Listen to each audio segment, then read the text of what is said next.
Hello and welcome to another session on the topic of strings in the subject of Introduction to Programming using C. Now if we see on the screen, we are able to see a character name 100 statement written on the screen. So we call it that we have declared an character array who can store 100 different character values in it. So this is a declaration of a string. So strings are actually one-dimensional array of character terminated by a null character. So we can say a null terminated string contains the character that comprises the string which is followed by a null. So in the scanf statement of the program, a word is asked from the user. You can say that word is a character of array, and at the bottom of the page in the diagram you can see that from name 0 location to name 4 location of the string, the word Aman has been stored. At location 4 or at location name 4, the word slash the character slash 0 or null has been stored. Now the program says that can we enter a string which can contain a space? Of course, yes, you can enter a string including spaces, but the problem comes that scanf is not able to access a space. So we are using a getAs function here. The getAs function asks for a name from user.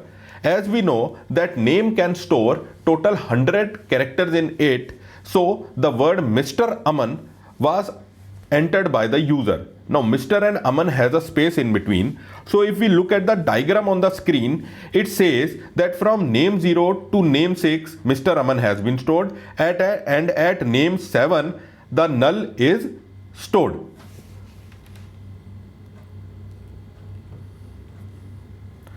Now since we have got a complete word in name, we can also access a specific character from that word also.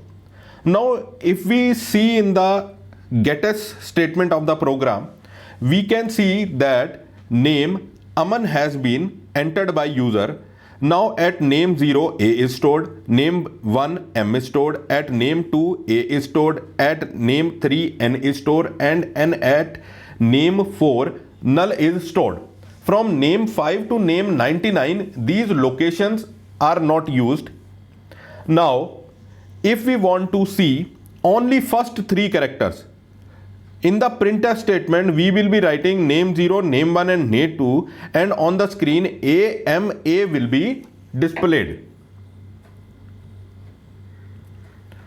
Now, next program says that we can also use a loop in order to break our string.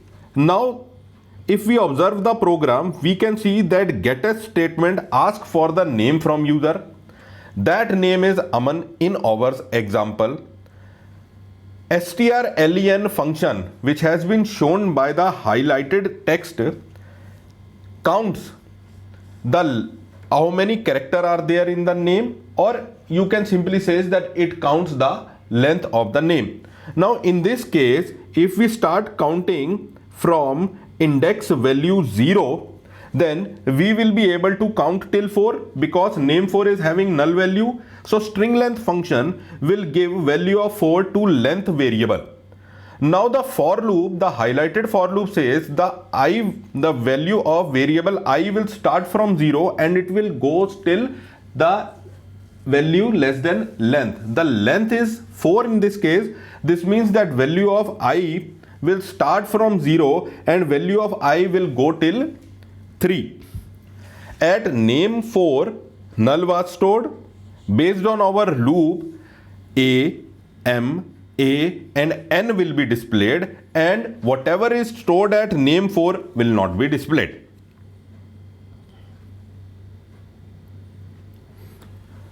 Now the next program. The next program says that without using string length, we can also break the string. Now if we see at the highlighted part of the program, we can see that there is a small modification in the for loop which says that loop will run till an null is not encountered. Now initially the value of I will be 0 as shown in the diagram. Name 0 will be displayed. Name 0 is capital A. Now capital A will be checked whether it is not equal to null. Yes, it is not equal to null. Value of I will be incremented to 1 and M will be displayed. Is M not equal to null? Yes, M is not equal to null. Then value of I will be incremented to 2 and name 2 will be displayed. By this way, we will reach at position 4. When value of I is 4, name 4 will be processed, which is a null. Now in the for loop it will be checked whether name 4 is not equal to null. No, name 4 is equal to null, due to which the for loop will stop and we will able to see the character of the words which we have stored. The word which we have stored in this program is Aman, and we will be able to see A, and in next line M, then in next line A, and then in next line N. So this program says that we can break a word or a string into different characters by using a for loop. Now next program is an application of the loop which we have discussed earlier. This program says that you ask a word from the user and you check and tell whether alphabet A is present in it or not. If you see the highlighted yellow section of the program, it basically breaks the string into characters, and the highlighted green section of the program is simply checking whether the character under processing is small a or capital A, because this is what our program wants. Let's see it by an example. Now what the example says, that the name which was entered by user is Rohan and the actual information is from index 0 to index 4 and at index 5 it is null. Now because of the for loop, initially the value of I will be 0. When value of I will be 0, name 0 will be processed. Name 0 will be checked whether it is equal to small a or capital A. That is, R will be checked whether it is equal to small a or capital A, which is not true in this case. Now when value of I is equal to 1, name 1 will be checked. At name 1 we will be checking whether O is equal to small a or capital A, which is also not true. Now value of I will be incremented to 2. Now name 2 will be checked whether it is equal to small a or capital A. At name 2 H is stored and H is not equal to small a or capital A. Again the if condition fails. Now I will be incremented to 3. When value of I will be 3, the if condition will be checking whether name 3 is equal to small a or capital A. Yes, at name 3 we are having alphabet A, so this is true. So if condition will not fail and we will get an output of yes, A is present, and loop will break. So this is the execution of the highlighted green section.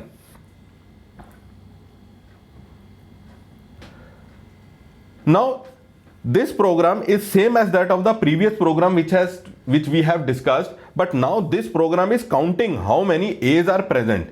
If you see the green section of the program, checks whether A is present. If it is present, we are incrementing the value of variable count. Initially count is set to 0. Now let's see how the program is working.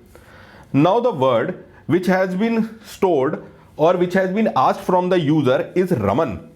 As we know that Raman is containing 2 A's in it, this means the value of count should be 2 at the end of execution of this program. Now based on the diagram which is shown on the screen, name 0 to name 4 is storing the word Naman, and at name 5 a null is stored. Now at name 0, when value of I is 0, R is stored. Now if condition will check whether name 0 is equal to A. No, R is not equal to A. Now value of I will be incremented to 1. Now when value of I is 1, this means name 1 is being processed. Whether name 1 is equal to A. Yes, name 1 is equal to A. Now this thing is true. Therefore we will increment the value of count. Earlier the value of count was 0. Now the value of count will be incremented to 1. Now comes the next index value, that is 2. Now we will check whether, or the program will check whether name 2 is equal to A. No, at name 2 M is stored, M is not equal to A. So the if condition will fail. value of I will be incremented to 3. Now when value of I is 3, this means name 3 is under processing. At name 3, A is stored. If condition will get true, the value of count will be incremented. Earlier we set the value of count to 1. Now value of count will be incremented to 2. Again, value of I will become 4 now. Program will again check whether name 4 is equal to small a or capital A. No, it is not. And when value of I will become 5, the for loop will fail. So at the end, the output of 2 will be displayed, which will say that Raman is having 2a present in it. Now this program checks whether a vowel is present or not in the string. As we know that A, E, I, O, U are vowels, so based on that, if you see the green section, a highlighted green section of the program, so this program is basically checking whether lowercase vowels A, E, I, O, U are present in the name or not. The highlighted for loop simply breaks the string into characters, and the green if condition is checking whether the character is a vowel or not. Let's see the execution of the program. Now the example says the word Deep has been entered in name. So at name 0, Deep is there. So for value of I equal to 0, the if condition will be if name 0 is equal to A. As we know that at name 0, D is stored, D is not equal to A. So if condition will fail. Now value of I will be incremented to 1. At name 1, E is stored. Since we know that E is a vowel, and based on the green highlighted green sections if condition, E matches the condition, due to which on the screen it will be displayed yes, a vowel is present, or yes, a vowel is present in the name, and because of the break statement in the if condition, the loop will stop. Now this program says to count the total number of vowels in a string. If you see the green section of the program, it is same as that of the previous program, but in earlier programs there was a printf statement. In this program there is a statement of incrementing the value of count. Initially count is set to 0. By using the highlighted yellow section for loop, we are breaking the string into characters, and based on the green section if condition, it is checking whether that character is equal to a vowel or not. If it is equal to the lowercase vowel, that is A, E, I, O, U, then we are incrementing the value of count. Let's see how this program execute. Now the entered word is Deep. D at name 0, E at name 1, E at name 2, and P at name 3. Now when I is equal to 0, name 0 means D. D is not equal to vowel. When I is equal to 1, name 1 means E. Yes, E is equal to vowel. Increment the value of count. The old value of count was 0. It is changed to 1. You can see the highlighted section. Now when value of I is 2, another E is encountered because we are working with name 2. E is also a vowel, due to which value of count will be incremented. Hence the old value of count, which is 1, will be taken and it will be incremented to 2. Now the loop will execute for I is equal to 3. When value of I is equal to 3, this means we are processing name 3. At name 3, small p is stored, and small p is not a vowel. Therefore nothing will happen, or no increment will take place in the if condition for the value of count. And after it, the null character is encountered and for loop will stop. So in the end of this execution, count equal to 2 will be displayed. This means the program has found 2 vowels in the name Deep. Now next program says to check whether a string is palindrome. Palindrome are the words if we read in the reverse way, they will pronounce the same in the way they are being read in a forward direction. Let's take an example of pop, P-O-P. If you read it from the back, it will again be pop, and if you read it from the front, it will again be pop. Let's take an example of word Nitin. Let's take example of word madam. Let's take example of word Malayalam. These all words are palindrome in string. So basically the logic behind it is that you start reading the word from front and you start reading the word from backward, and you start comparing the characters. Now if we see the highlighted section of the program, it basically first of all count the number of characters present in the string length. By using string length, it counts the number of characters present in the name. And if you see the for loop very carefully, two variables are used. One variable is I, other variable is j. I is starting from 0 and it will go till L. J is starting from L minus 1 and it will go till 0. And the green if condition is checking whether name I is not equal to name j, because in the case of palindrome, if you start reading from backward and if you start reading from front, if any of the character mismatches while reading from the front and by reading from the back, you declare the string as not as palindrome. This has been done in the green highlighted section. Now if the complete for loop executes and the if condition fails at every time, this means that all the characters from the beginning and ending are matched and no difference has been occurred. This means the string has been declared as palindrome. Now let's see how the execution of this logic takes place. Now if you see, you can see that Nitin is the word which is entered from the user. At index 0, n is stored, index 1 I is stored, index 2 T is stored, index 3 I is stored, index 4 N is stored, and at index 5 null value is stored. Now based on the for loop, the value of I will vary from 0 to 4 and value of j will vary from 4 to 0. Now based on the if conditions which are in the green section, it is checking whether name I is not equal to name j. This means initially when value of I is 0 and j is 4, name 0 and name 4 will be checked. This means n will be checked with n. Whether n is not equal to n? No. Now value of I will increase to 1 and value of j will decrease to 3. Now name 1 and name 3 will be checked. Whether name 1 is not equal to name 3, whether I is not equal to I? No. Now value of I will be incremented to 2 and value of j will be decremented to 2.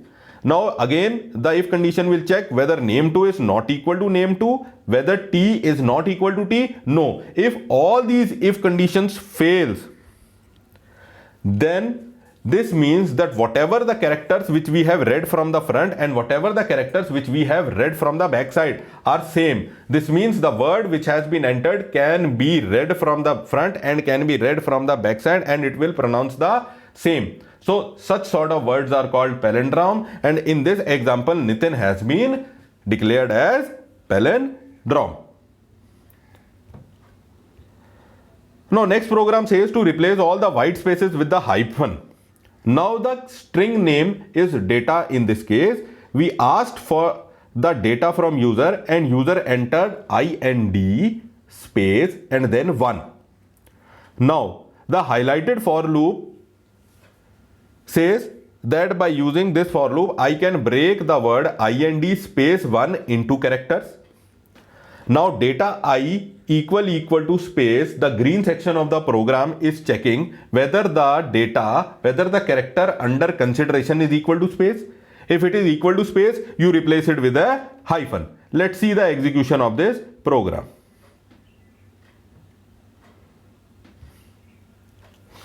Now if you see the diagram, at index 0 I is stored, at index 1 n is stored, at index 2 d is stored, at index 3 space is stored, at index 4 1 is stored, and at index 5 null is stored. Now for value of I equal to 0, it will be checked whether data 0 is equal to space. It will be checked whether I is equal to space. No. Now for I is equal to 1, it will be checked whether data 1 is equal to space. That is whether n is equal to space. No. For I is equal to 2, it will be checked whether data 2 is equal to space. Whether d is equal to space. No. For I is equal to 3, it will be checked whether data 3 equal to space. Whether space is equal to space. Yes. This means replace that space with an hyphen. Now I will be incremented to 4 and it will be checked whether data 4 equal to space. Whether 1 is equal to space. No, it is not. And in the end, when value of I is 5, the loop will terminate. So if you see on the extreme right hand side of the screen, you can see that IND hyphen space will be stored in the data. So hence the space which was entered in the data initially by user has been converted into the hyphen. So this finishes our session for today. Thank you very much for being part of this session.